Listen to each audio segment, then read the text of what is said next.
দুর্গাপুর উৎসবে লাস্ট ডেতে আমি গেছিলাম গুড়িয়াকে নিয়ে। গুড়িয়ার আসলে 4টে বন্ধু মিলে ওরা ওখানে দেখা করবে বলেছিল।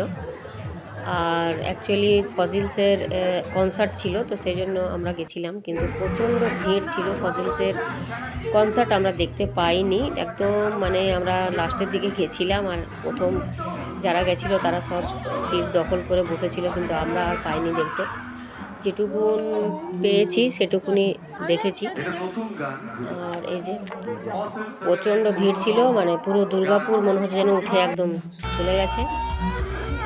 আর আমরা ওই কিছুক্ষণ ছিলাম, কিছুক্ষণ গান ওই আজকে দুর্গাপুর উৎসবের লাস্ট ডে ছিল, তো আমার তো এক্সিবিশনের জন্য আমি প্রোগ্রামগুলো দেখতে পাইনি। তো আজকে ছিল ফজিলসের কনসার্ট ছিল, আমাদের তো পাস ছিল না। আর গুড়িয়ার 4 বন্ধু গেছিল, তো সেখানে আমরা গেছিলাম। তো এত ভিড় বাপরে, মনে হচ্ছে যেন দুর্গাপুর পুরো